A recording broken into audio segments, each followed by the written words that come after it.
Hello friends, स्वागत है आपका हमारे यूट्यूब चैनल इनॉर्मस लर्निंग पे। तो आज हम लॉजिकल रीजनिंग के 5 क्वेश्चंस करेंगे और ये क्वेश्चंस आपको आर्मी जीडी एग्ज़ाम में पूछे जा सकते हैं। ठीक है, तो चलिए हम क्वेश्चन नंबर फर्स्ट करते हैं। तो देखो लिखा हुआ है, if KASHMIR is written as 814275 how RIMSHAK can be written in that code. तो मैं भी इस क्वेश्चन को सॉल्व करता हूँ और आप भी अपनी स्क्रीन पे वीडियो को पॉज करके क्वेश्चन को सॉल्व करने की कोशिश करें और जो आंसर आए उसको कमेंट में ज़रूर लिखें। तो देखो मैं इसको लिखता हूँ पहले, KASHMIR। ठीक है, इसको कैसे लिखा हुआ है, 814275 3। तो इस तरीके से इन्होंने लिखा हुआ है, मैंने इन दोनों को कंपेयर करा तो ऐसे लिख दिया मैंने। ठीक है, तो K को 8 लिखा हुआ है, तो अब हमें बताना है RIMSHAK को किस तरीके से लिखा जा सकता है। तो किसको लिखना है मैंने, RIMSHAK। तो आपको पता है R को कैसे लिखा हुआ है, R को लिखा हुआ है 3, I को लिखा हुआ है 5, ठीक है, देन M को लिखा हुआ है 7, देन S को लिखा हुआ है, S को लिखना था 4, ठीक है, S को 4 लिखा हुआ है, H को लिखा हुआ है 2, देन A को लिखा हुआ है 1, देन K को लिखा हुआ है 8। तो ये गलती कभी मत करना कि आपको ऐसे लग रहा होगा कि इसको उल्टा करके लिखा हुआ है, ये उल्टा करके नहीं लिखा हुआ। S और H को यहाँ पे चेंज किया हुआ है। ठीक है, तो आंसर क्या होगा आपका 357421 तो कौन सा ऑप्शन हमारा राइट ऑप्शन होगा, 74 वाला। तो 74218, तो first option is the right option 357421 this is the right option. तो क्वेश्चन नंबर सेकंड देखते हैं हम। A word given in capital letter is followed by 4 answered word. Out of these, only one cannot be formed by using the letter of the given words. Find out the word. ये आपको word दिया हुआ है, CHEMOTHERAPY। ये आपको word दिया हुआ है, आपने बताना है इन चारों में से ऐसा कौन सा वर्ड है जो इसमें से वर्ड यूज करके नहीं हम बना सकते। वर्ड हमें इसी में से यूज करने हैं और कौन सा वर्ड नहीं बनता है। ठीक है, तो देखो जो मदर है, MOTHER, हम इसमें से ही वर्ड लेके मदर बना सकते हैं। ठीक है, हमने बताना है वो नहीं बना सकते। THERAPY, ये भी हम बना सकते हैं इसी का यूज करके, इसी में से वर्ड को यूज करके ये वर्ड भी बना सकते हैं। अभी पैंथर देखते हैं, PANTHER। तो PAN है ही नहीं हमारे पास कहीं पे, तो N आप कहाँ से लोगे, है ना। तो पैंथर जो वर्ड है वो आप नहीं बना सकते, तो C part is the right option. Question number third देखते हैं और मेरे साथ साथ आप भी कोशिश करो इसका पैटर्न को समझने में। ठीक है, तो देखो ये जो पैटर्न दिया हुआ है हमें, तो हम इस पैटर्न को एब्जॉर्व करेंगे। पहले एब्जॉर्व करने के बाद ही पता लगता है कि ये कैसे क्वेश्चन सॉल्व होगा।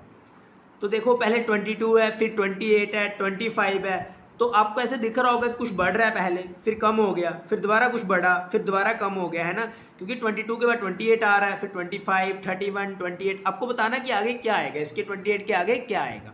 ठीक है, तो 28 में अगर मैं 6 प्लस करूं तो आएगा 28, देन 28 में से मैं 3 माइनस करूं तो आएगा 25, देन 28 में दोबारा मैं 6 प्लस करूं तो आएगा 31, देन मैं दोबारा 3 माइनस करूं तो आएगा 28। तो इसका मतलब हमारे पास पैटर्न क्या है, +6 -3 +6 -3, तो अब +6 होगा। तो इसमें आप 6 प्लस कर दो, 28 में अगर 6 को प्लस करोगे तो आएगा 34। तो 34 is the right option, that is B option. किस किस का आंसर आ गया बी ऑप्शन, वो कमेंट में जरूर लिखें। तो क्वेश्चन नंबर फोर्थ करते हैं हम। What is the number of triangles in the figure. तो इस फिगर में कितने ट्राइंगल्स हमारे पास हैं। तो हम देखो गिन के भी हम बता सकते हैं, बट उसमें हमारा काफ़ी ज़्यादा जो टाइम है वो लगता है। तो हम क्या करेंगे, इसको एक तरीके से करेंगे इसको। तो ये हमें ट्रायंगल्स दिए हुए हैं, हम क्या करेंगे इसमें नंबरिंग स्टार्ट कर देंगे। तो कितने ट्रायंगल्स हैं हमारे पास, 1 2 3, तो नंबरिंग लिखेंगे हम, फिर इन नंबर्स को प्लस कर देंगे। तो हमने पहले में 1 लिखा, फिर 2, देन 3 लिखा, तो इनको सभी को प्लस कर दिया, 1 + 2 + 3, तो हमारे पास कितना आंसर आया, 6। तो इस फिगर में हमारे पास कितने ट्रायंगल्स हैं, 6 ट्रायंगल्स हमारे पास इस फिगर में है। तो 6 D part is the right option. तो देखिए कितने आसानी से ये क्वेश्चंस रीजनिंग के सॉल्व हो जाते हैं अगर आप थोड़ा सा दिमाग लगाओ।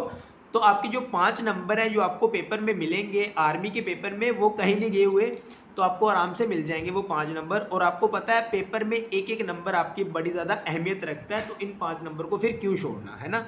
तो अगर आपका जो आर्मी में जाने का सपना है वो इन्हीं क्वेश्चन से पूरा होता है, तो आप इन क्वेश्चन को जरूर ट्राई कीजिए, ठीक है।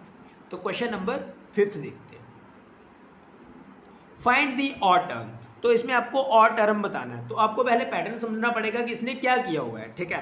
तो लिखा हुआ है MN के आगे 27 लिखा हुआ है, JO के आगे 25 लिखा हुआ है, CT के आगे 23 लिखा हुआ है, IJ के आगे 18 लिखा हुआ है। तो इस क्वेश्चन को समझने के लिए मैंने आपको समझाने के लिए पहले ही इस क्वेश्चन के आगे ABC लिखी हुई है और ABC की नंबरिंग की हुई है, ठीक है।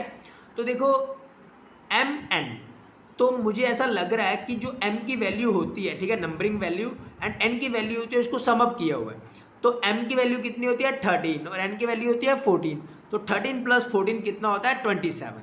तो मुझे ऑड बताना है, ठीक है, तो इसका मतलब ये ठीक है, ठीक है। सेकंड देखते हैं JO, J की वैल्यू है 10 एंड O की वैल्यू कितनी है 15, तो 10 + 15 करोगे 25 आ रहा है, तो इसका मतलब ये भी हमारा ऑप्शन ठीक है। देन CT देखते हैं, तो C कितना आपके पास, C हमारे पास है 3 एंड T मेरे पास 20 होता है, तो T 20 है और C मेरे पास 3 है, तो 20 + 3 करोगे 23, इसका मतलब CT वाला भी ठीक है। तो मुझे तो रॉन्ग बताना था, ऑड बताना था। तो ये सारे मतलब मिल रहे हैं ऑप्शंस, तो ऑड तो नहीं है, ये सारे के सारे मिल रहे हैं ना तीनों ऑप्शन। अब IJ तो रॉन्ग ही होगा हमेशा, है ना, ये तो ऑड ही होगा क्योंकि ये 3 हमारे मिल रहे हैं। तो फिर भी देख लेते हैं IJ, ठीक है। तो I कितना होता है मेरे पास, I की वैल्यू 9 है मेरे पास, ठीक है, और J की वैल्यू 10 है। जब दोनों को आप सम अप करोगे 9 + 10 तो आना चाहिए 19, बट यहाँ पे 18 दिया हुआ है, तो 19 डज नॉट इक्वल टू 18, तो हमारे पास ये ऑप्शन क्या है, ऑड 1 है, ठीक है। तो ये हमारे जो 5 क्वेश्चन है रीजनिंग के वो हमारे यहाँ पे कंप्लीट हो गए हैं।